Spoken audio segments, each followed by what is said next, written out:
महाराज जी, जैसे आपने बताया कि भक्ति को बीज मिल गया, उसको भी हृदय को बुलडोजर चलाना, तो वो कैसे चलाना, क्या करे, आगे कैसे करे? गुड। हमारा हृदय अगर पता चलता है कि अभी इतने कोमल नहीं है, इतने नरम नहीं है, इतने उपजाऊ नहीं है, उर्वरा नहीं है, तो उसको करने के लिए जैसे खेती चट्टन भरा हुआ है कि बंजर है, तो उसको कैसे ट्रीटमेंट करते हैं? जब चट्टान है से पत्थर तोड़ना पड़ता है, मशीन लगा कर हो, लेवल लगा कर पत्थर तोड़ करके मिट्टी निकालना पड़ता है, या नमक सर हो तो उसको प्रॉपर ट्रीटमेंट करना पड़ता है। कई प्रकार के वो उपाय है, क्या क्या डाल करके उसको फिर उपजाऊ बनाते हैं, गोबर डालते हैं, क्या क्या प्रोसेसिंग। तो प्रोसेसिंग करना पड़ेगा हृदय को, और प्रोसेसिंग है तपस्या। हृदय को उपजाऊ बनाने के लिए, उर्वर बनाने के लिए तपस्या करना पड़ेगा, ताकि मेरे हृदय अभी जो पत्थर की तरह है कठोर, अभी थोड़ा कोमल हो जाए, उपजाऊ योग्य बन जाए। इसलिए तप करो।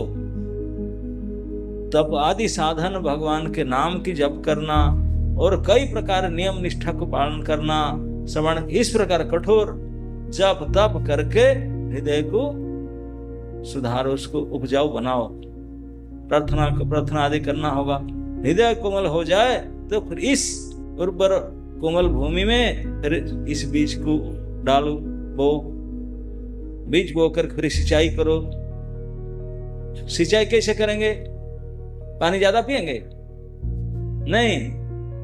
हृदय को सिंचाई करने का जल जो है श्रवण कीर्तन है, अटेंटिव हियरिंग, ध्यान पूर्वक श्रवण और ध्यान पूर्वक कीर्तन, जब यही उसका जल है।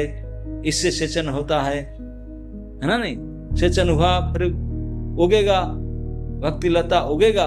जब उगेगा, कोई पशु बकरी भेड़ आकर खाना जाए, उसको चुबाना जाए, तो इसलिए बड़ा बंदी करना पड़ेगा। बड़ा हृदय को कैसे करोगे? भक्त संग है।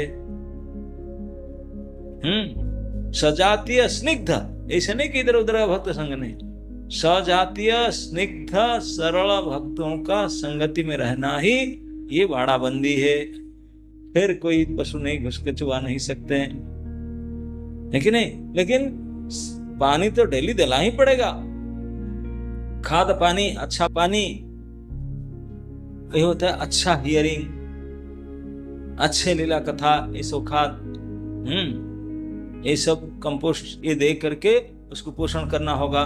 लेकिन पोषण करने से पर भी खेती में आप करेंगे, सब दे दिए, पानी डाले, खाद डाल दिए, वो जो पेड़ जिसको बोए थे वो तो उगा था, लेकिन चारों तरफ खरपतवार बोलते ना, वो ऐसे निर्लज्ज होते हैं, इतने तेजी से बढ़कर उसको दबा देते हैं, वो बेचारा पता नहीं चलता कहाँ गया। उनको खरपतवार को उखाड़ना पड़ेगा, साफ करना पड़ेगा। लेकिन कभी कभी एक विशेष प्रकार के खरपतवार होते हैं जो देखने के लिए आपके जो भक्ति लता और वो बिल्कुल सेम, दोनों पता ही नहीं चलेगा। अगर आप पता नहीं कर पाए तो आप भक्ति लता को उखाड़ के फेंक देंगे, खरपतवार को रख लेंगे, बोले ही मेरे भक्ति है तो गया काम से, आप ही खुद उखाड़ फेंक देंगे। तो इसलिए अच्छी तरह से पहचान, ट्रेनिंग ले करके पहचान लेना चाहिए कि ये खरपतवार उनसे क्या अंतर है, कैसे मैं भक्ति को पहचान करके बचा कर रखूं। ये प्रॉपर ट्रेनअप होना चाहिए अच्छी किसान के अंदर, तालीम लेना चाहिए। नहीं तो खरपतवार को भक्ति समझ करके भक्ति को उखाड़ देंगे, तब बचा कर रखेंगे वीट से, तो फिर श्रवण कीर्तन सेचन करते रहेंगे, धीरे धीरे धीरे। फिर लता है, उसको सपोर्ट चाहिए बढ़ने के लिए, अकेले तो बढ़ नहीं सकता। कोई बांस गाड़ेंगे, कोई पेड़ के नीचे छोड़ेंगे, सपोर्ट से बढ़ेगा। बढ़ते हुए सिंचाई करते रहेंगे, चारों तरफ प्रोटेक्शन करते रहेंगे, धीरे धीरे धीरे ऊपर बढ़ते करके पहले फूल आएगा, फिर फल उगेगा, तो ये प्रेम फल प्राप्त, यही प्रोसेस है। ओके महाराज, वो खरपतवार वाला मतलब कैसे पहचान करेंगे फिर? क्या है? तो इसके लिए अच्छे किसान के पास जाकर सीखना पड़ेगा। जो खेती करते हैं उनका पास सीखना पड़ेगा। नया नया खेती करते कुछ पता नहीं हो कि वैसे कर ले फल हो जाए। पहले खेती करने से पहले जो अच्छे किसान हैं उनके पास रह करके पहले सीखो, क्या करना पड़ता है, कैसे बना पड़ता है, सारे सीखना पड़ेगा। ट्रेनिंग लेकर तब गाड़ी चलाना आता है नहीं, गाड़ी लेकर ड्राइव चाबी लेकर बैठ गए हम चलाएंगे, खुद भी खत्म और दूसरे को भी खत्म। ऐसे नहीं करना। इसीलिए बोलते पहले प्रशिक्षित हो। ये तो शुरुआत हुआ, इनिशिएशन इज बिगिनिंग।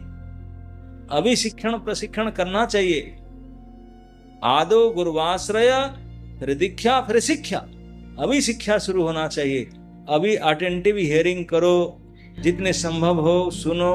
मन में डाउट हो रहा है तो पूछो, नहीं तो आसपास में जोधपुर के जहां भी रहते नियर निकटस्थ सेंटर है, कोई आपके जो मेंटर है, कोई वरिष्ठ भक्त है, उनके संपर्क में रहो। प्रभु जी ये बताइए, हर पग पग पर उनके पूछिए, गाइड लीजिए, निर्देशन कीजिए। अभी ऐसे हो रहा है, ये ठीक है क्या?